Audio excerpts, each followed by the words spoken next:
we Yeah. introduced a feature called a customer managed keys, which means that customers can actually bring their own encryption keys to the Zoom platform and encrypt their meetings with their own secure keys. In Uttar Pradesh, the Gram Panchayat division trained about 60,000 workers across the state using our platform. High courts and the Supreme Court across the country are using our and other platforms for virtual hearings. Hello, a very good evening.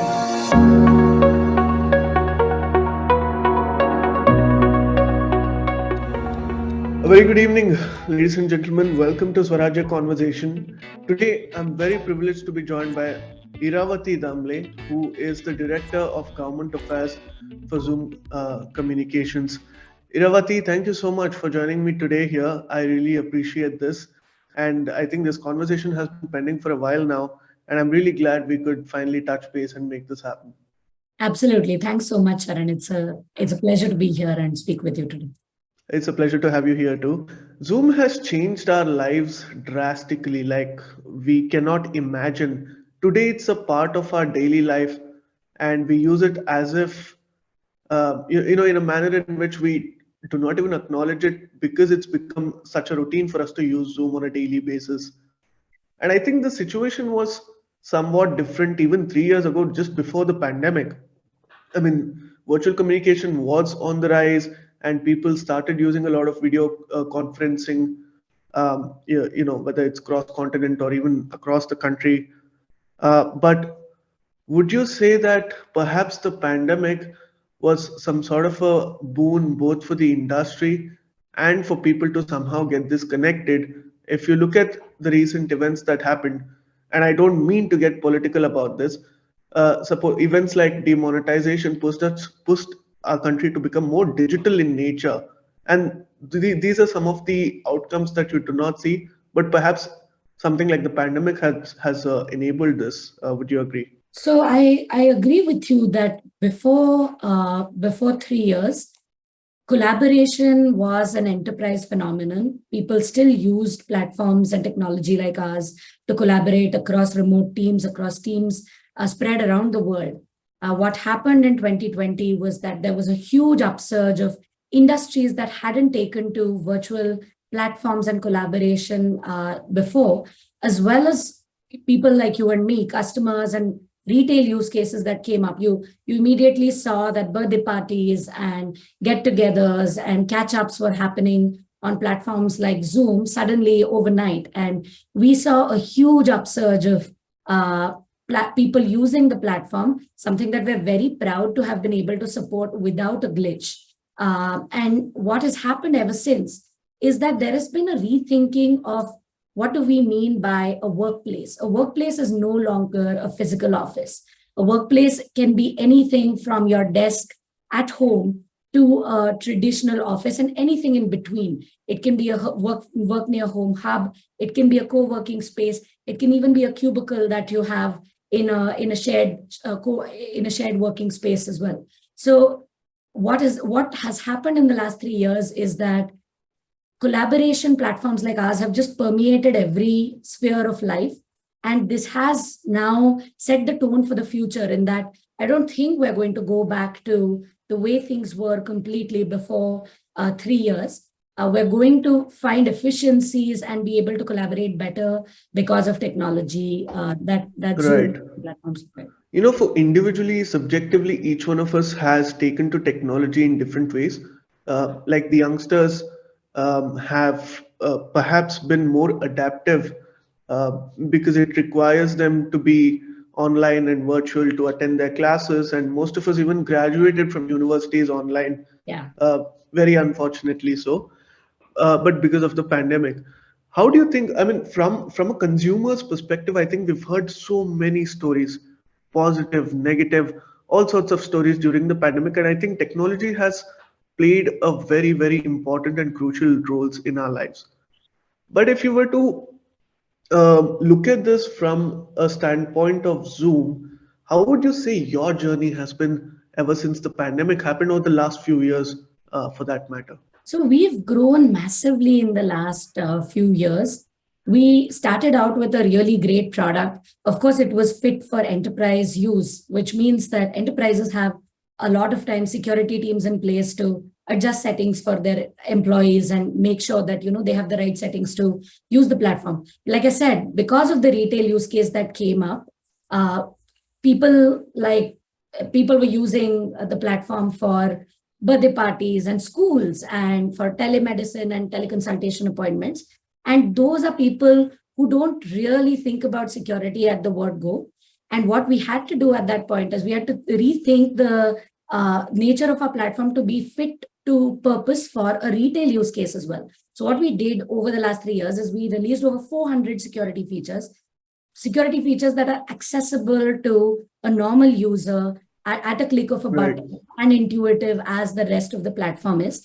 And we actually embedded that at the base of our platform, and we saw that security and privacy awareness also increased among a common user across the country, which is fantastic, right? Because we want people to think about security, we want them to use tools that they feel confident about, and we're very happy that we were able to deliver that secure tool for people to collaborate. And I think that I'll highlight one use case, although there are so many.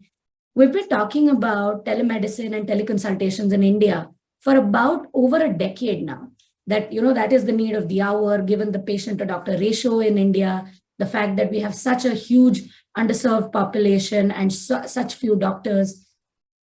The way telemedicine has been transformed by technology platforms, that change has happened. That Right. past that tipping point, and now we are really able to leverage the benefits of telemedicine and teleconsultation like never before. We're very happy to be the backbone of a lot of the large teleconsultation and telemedicine solutions that are being provided in India.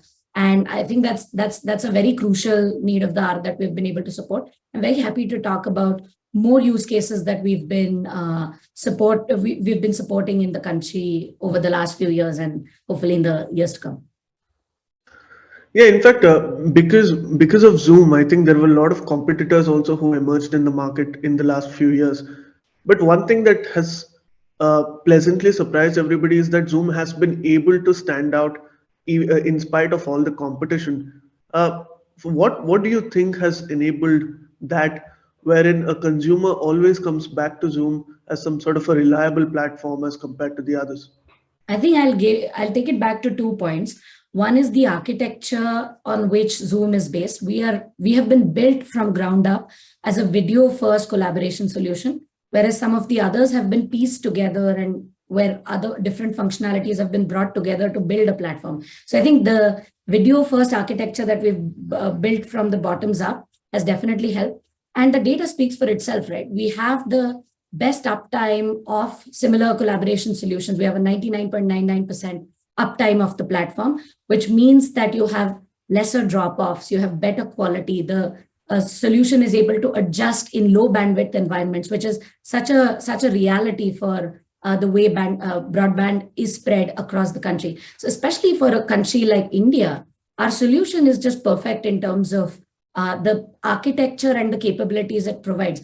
I will add also that we have 2 data centers in India that improve the quality of experience for the users here. And we have these are 2 among the 19 data centers that we have globally. But I think these are the 2 or 3 aspects that come to mind right away.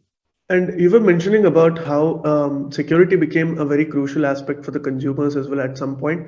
And obviously, there was a huge, concern at one point, I think, forecasted by several agencies in India as well. So, what was that episode all about, and how were you able to overcome that by assuring perhaps your users that it's completely safe and it's perhaps more than safe as a platform to be used? Absolutely. So I think what happened right in the beginning, like I said, is that we had to acknowledge that the shift from an enterprise to a consumer use case happened, and that security features had to be provided upfront rather than being on the back end. And that is the part that we had to communicate extensively with different agencies in government. We spoke extensively with the CERT-In, which is the primary cybersecurity agency in the country, MATI, NCSC, MHA, and a lot of agencies involved that wanted to know more about our platform, about our company, about what we had done to fix some of the security issues that were raised very, very early. And they were very satisfied with the solutions that we had come up with and the progress that we had made. And based on that, they actually reversed the advisory and they said that Zoom as a platform is safe to be used across use cases. So we're very proud that we were able to showcase that progress. And ever since, we have maintained a line of communication across all of these agencies with everything that we keep doing on the security front. I'll share an update just from last week. We introduced a feature called a customer managed keys, which means that customers can actually bring their own encryption keys to the Zoom platform and encrypt their meetings with their own secure keys, which means Zoom will not have access to the keys, and that communication, that meeting will be completely within the enterprise's domain, and they will be able to manage the security end to end, which is among the advanced features that is being provided in the market. So we're very happy that we have that work is not over. We're continuing to bring more and more features and more importantly, communicate that with the government. And so far we've received some great feedback and we are seeing increasing use cases within government as well in the last 3 years. And as the director of government affairs, it must be a very, very interesting job profile, and especially for such a huge country like India, it's such a big responsibility as well. Tell us some of the projects that you have undertaken on behalf of Zoom and how you've worked with the government in order to boost the mission of India becoming completely digital, perhaps for that matter. Absolutely. I wouldn't trade this position for anything else. Frankly, it's a very, very exciting role and I'm very privileged to have it. I think there are a few parts that I would like to talk about. The first is just improving the awareness and understanding about us as a platform, us as a collaboration solution, not just as a meeting service provider. And I think that is the task that me and my team have been undertaking over the last couple of years. That has helped address a lot of the questions and concerns and get positive feedback back from the government too. The second is how do we enable e-service delivery and help the government achieve the objectives that they have for digital service provision. And I'll give you some use cases that have come up over the course of that. We're a huge country, we're dispersed, we're different culturally. Governments have been undertaking skill development and capacity building initiatives across the country. But now with platforms like ours, they have been able to scale these initiatives at a fraction of the cost like never before. And so we're seeing a lot of the capacity building and skilling initiatives being moved completely virtual or to a hybrid environment. In fact, our minister, recently remarked that skilling initiatives are now going to be hybrid for the years to come. So it's a shift in mindset. It's a shift in approach that has happened. I'll give you an example. In Uttar Pradesh, the Gram Panchayat division trained about 60,000 workers across the state using our platform. So there's an ability to do capacity building and skilling that we're seeing across the board. Justice delivery, for instance, is now coming up as a huge use case. High courts and the Supreme Court across the country are using our and other platforms for virtual hearings. And again, think about why it is so important for India, right? Access to justice is expensive, it's difficult. High courts are in state capitals. And for a person traveling from across the village, it means additional costs, travel, transport, logistics, everything. And now with the enablement of virtual hearings, you're providing this access to someone who would not have otherwise been able to travel to the capital to be a part of the hearing of his own case. And which is why, again, we're seeing the E-Committee acknowledge that we have to go forward with hybrid hearings. So we're seeing that justice delivery is becoming a big pillar. In the last 3 years, especially in the initial part of the pandemic, because hybrid and virtual hearings were taken up quickly, backlogs of cases reduced substantially, right? Because we have a country with a huge backlog in our in the justice system. So because these hearings were able to continue, we were able to, the justice system was able to process and adjudicate on all of these cases faster than others. So we're very proud to be supporting in justice delivery, in telemedicine, in e-governance and e-service delivery segments with government, and we want to build on these use cases in the coming months and years.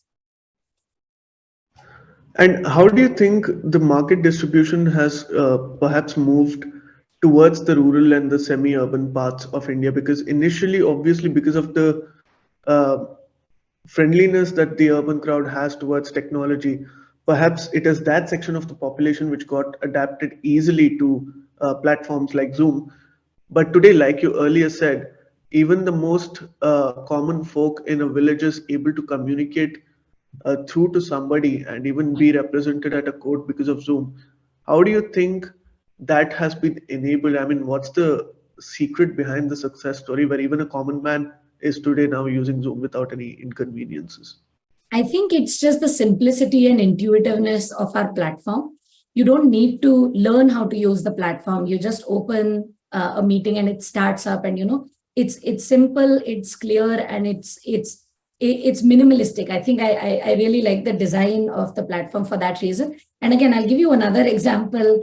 There is an initiative of the Ministry of Rural Development called Gender Samvad, where they bring together women from self-help groups across the country to share their stories of community building initiatives that they are undertaking in their villages. The Ministry of Rural Development started this initiative in completely virtual mode, and it has seen so much success because thousands of women across the country are able to actually log into a meeting to hear and learn from each other, and they have now made it completely virtual in as the initiative has rolled out, and even as the world has started opening up, because women are finding it easy to use, it is accessible, and it allows greater participation of people across the country rather than bringing everyone to Delhi or bringing everyone to one location. So there are so many use cases like this where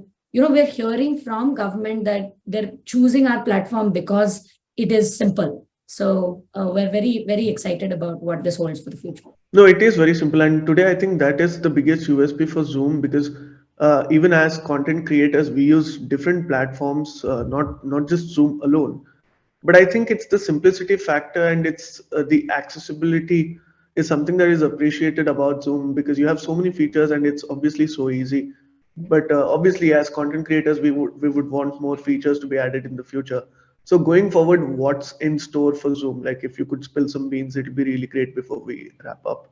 Absolutely. I think one key thing that I'll add over here in terms of what's new is we enable an API SDK integration into different platforms.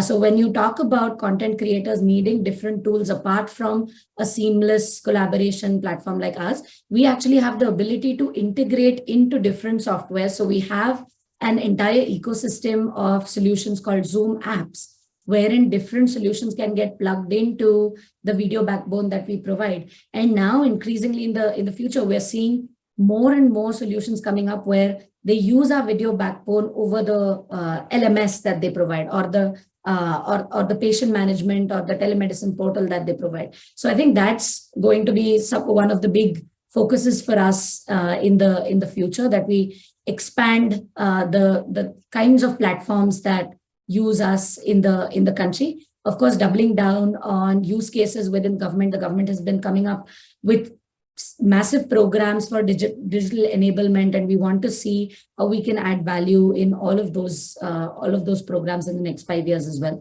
So we're excited about that. And there are many more products in the offing. We started another product called Zoom IQ for Sales, which is an intelligent tool that provides feedback to sales representatives and customer management representatives to get insights from conversations that they have to make better, efficient decisions on Okay. sales. So that's one product, and there are many more coming. We have our annual flagship event called Zoomtopia in the next couple of months, and there will be some big announcements coming there as well. Oh, very excited to hear all the announcements, and hopefully we can have a conversation then as well. I'll have a lot of questions to you then. For sure, I would love to do that. Thank you so much for interacting with us, Iravati. It's been an absolute pleasure, and I hope our audience can let us know what they thought about this conversation. And if they have any questions, I'm sure you'd be very glad to take them after this conversation ends as well. Absolutely, bring them on. Excited to interact with the audiences. Thank you. Thank you so much for joining me today. And viewers, please do let us know what you thought about this particular conversation in the comment section below. Until next time, this is your host, Sharan, signing off.